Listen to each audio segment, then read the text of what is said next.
what you try to do here is just what you can. You don't have to sit very far.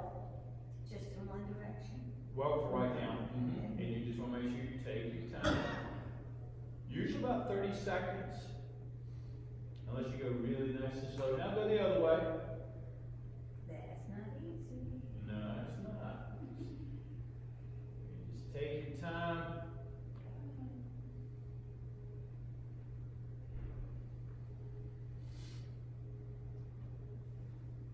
Good. Walk yourself up. Beautiful. All right. Now the hips.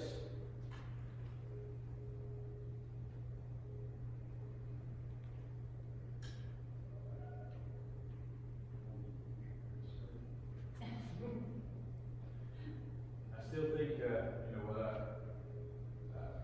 bring in a stack of hula hoops one day and pass them out. I can never do it.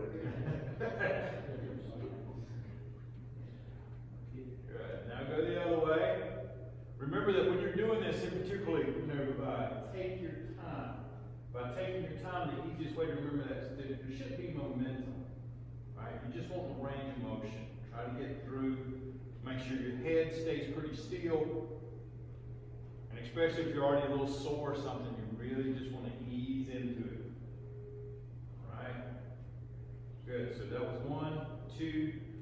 We're going to go with the head and neck. Okay? Instead of making circles today, what I'm going to do is have you go through, what we'll do is have a drop the chin to the chest.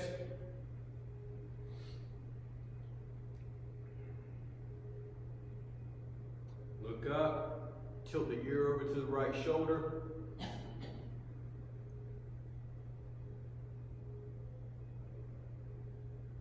Come back to neutral. Look up.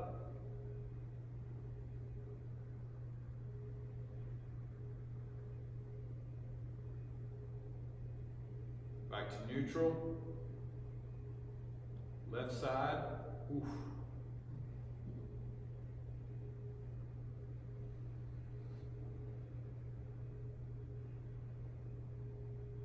Back to neutral.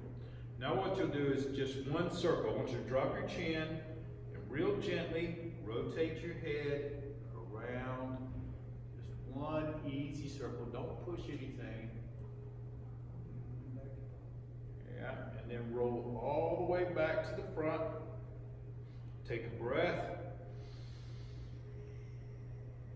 As you exhale, begin to go back the other way. One circle.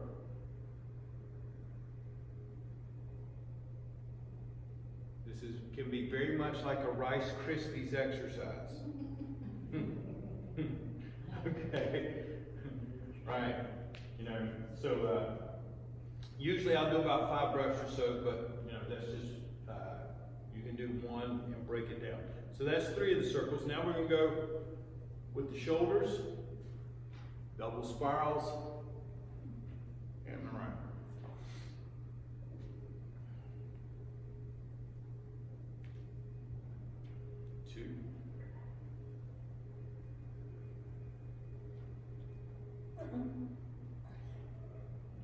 Remember the teacups if you can. Okay, so you're holding a teacup in each hand. Turn it. Keep the teacup up.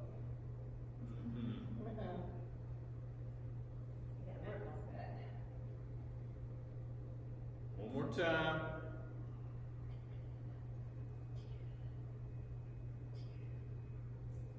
Good. Now shake it out a little bit. The last set of circles is most going to be for the elbows and the small parts of the wrist. This is one where we do under, roll the hand, comes out underneath, and it rolls out. We used to call this one snake's tongue. Out. 3, 4, 5. Now, make a big wrist circle. Good. Go the other way. Snap, crackle, and pop. Good. I haven't seen a Rice Krispies commercial. I don't remember the last time. It used to be all the time. We do the other side, do the other side. M&M's haven't let go though, I still see those. There we go. Good. Rolling out.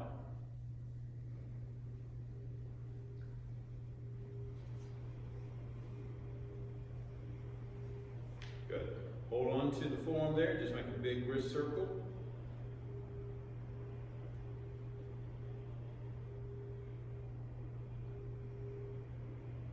Go the other way.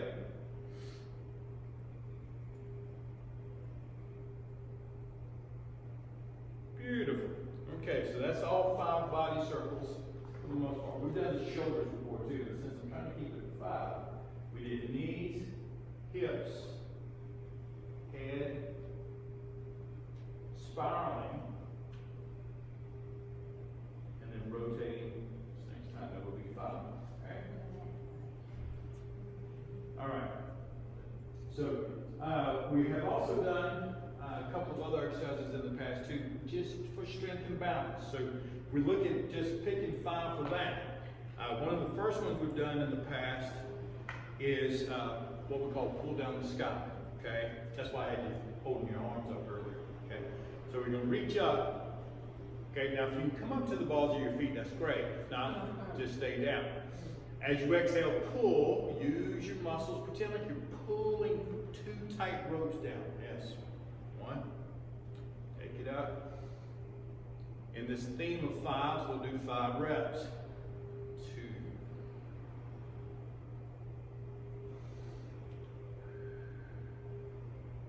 3. These exercises are part of what are called the QiGong, which just basically means exercise.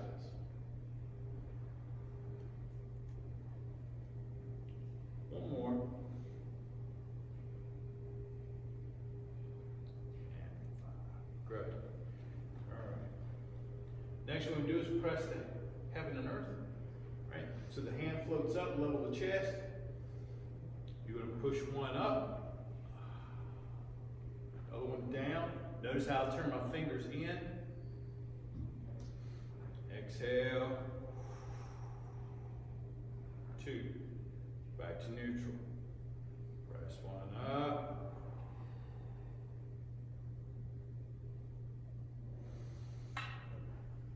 Good. It doesn't matter which, if you're doing the same one as me or not, because you're going to do both sides anyway, right?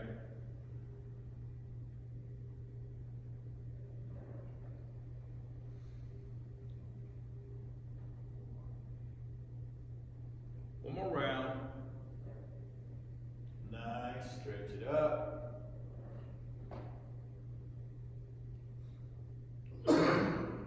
Good. Okay.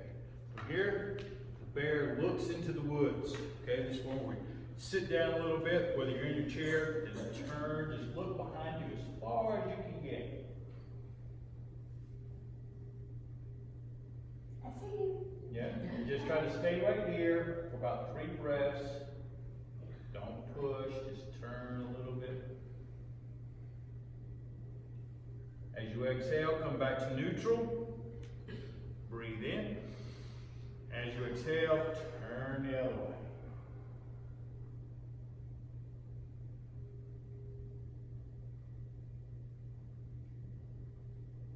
Exhale, come back to the front. Good. Walk it up. All right, we're going to do another one here we've done in the past, but it's a little different now than QiGong. What we're going to do is try, I was working with some folks last night in my class who were very young folks, but it's amazing how many folks have difficulty in just trying to become aware of their own body, okay? So I'm trying to teach some young men. So for example, if I was teaching you all how to throw one punch correctly, okay? Now what happens to most people, like the young folks who I were working with yesterday, is some, they'll throw a punch and it's just with their hand, okay? Others will throw it with their whole body, like a big block, just right?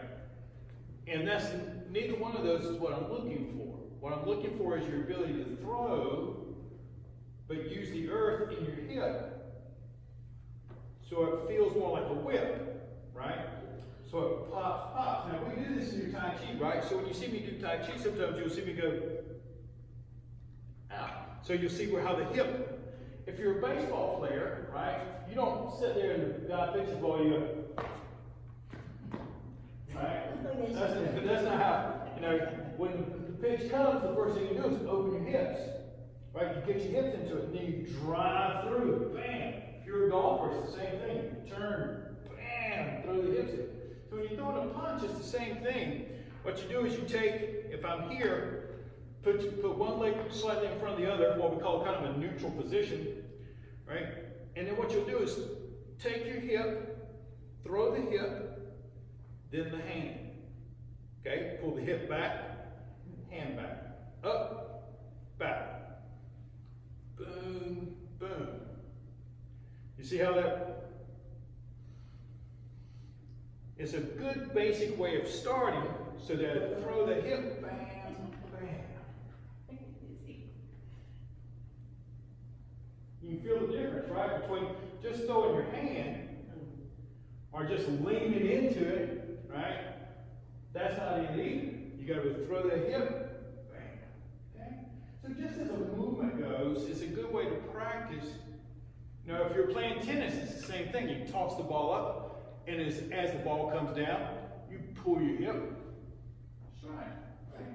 So there's a lot of that you'll find in other places too, but we forget how to control our body sometimes. So as a little exercise of that, what I usually will have them do, you've already done one of them, right, where we stand still and we move our hips, okay, keeping everything else still. Now pretend like you're in a big old-timey barrel, okay, up to your waist, filled with BBs, so you can't move, okay?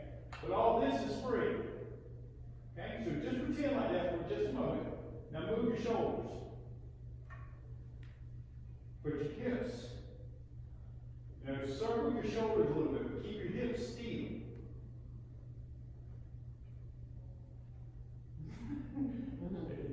Look at all the manifestations that we have going on, right? We got a couple of you doing this, a couple of you doing this, a couple of you doing this, right? Everything but what you want. Right, everything but what I want, right? Which is what I want is I want your waist to do the work. Right? Your waist is that entity that exists between your hips and your shoulders that we sometimes forget we have.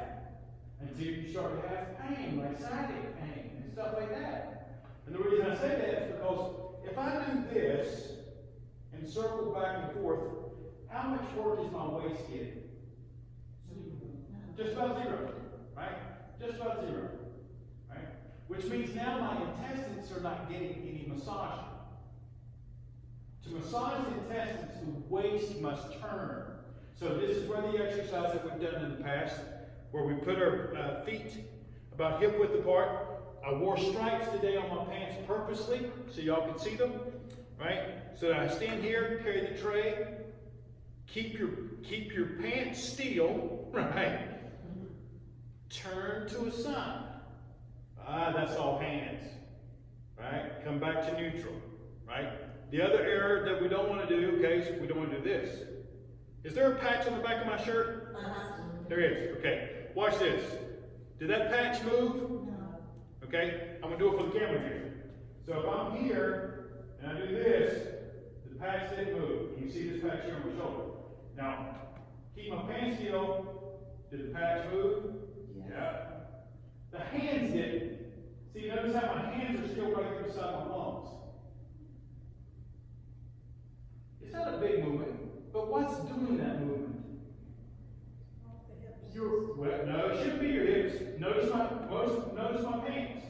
Above your hips. Yeah, that's your waist. That's your waist. Above your hips, that's your waist. That's what we're looking for. Right? What a concept. This is how we work your waist. It's mentally getting your mind to first find it.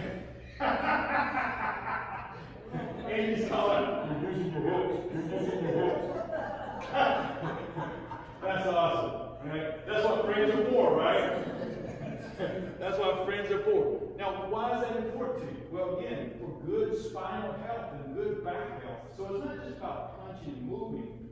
It's about you being able to make sure that your body gets the work that it needs, okay? And being able to move your waist can really help you. Because if you're in a habit, think about it. Every time you turn through the course of the day, how are you turning? Most of you are either doing this, or you turn, and now you're cranking on your back, or you're doing this. Yeah. It works. Yeah, it works, because you got used to doing it that way. As compared to a turn, simple, light. No, so now you're not reaching. Reaching leads to, Strand, fall. who said it? Falling. Reaching leads to falling. You know what, Michael Jordan used to have this little thing whenever he was playing basketball. He'd say, "You reach, I teach." Right? And basically, whenever you reach for the ball, he was gone. Right? But anyway, when you're practicing, reaching leads to falling because you end up off balance. Right? So avoid it if you can. Learn how to move properly. And you know what's so nice about this? Each and every one of you can do this. And you can help each other. Even, just. And notice which one you'll have a tendency to do. What you want to do for you is just to watch like the zipper of my shirt. See how it turns a little bit? It's not much. Right? That's better. Instead of leading with your hands. So we'll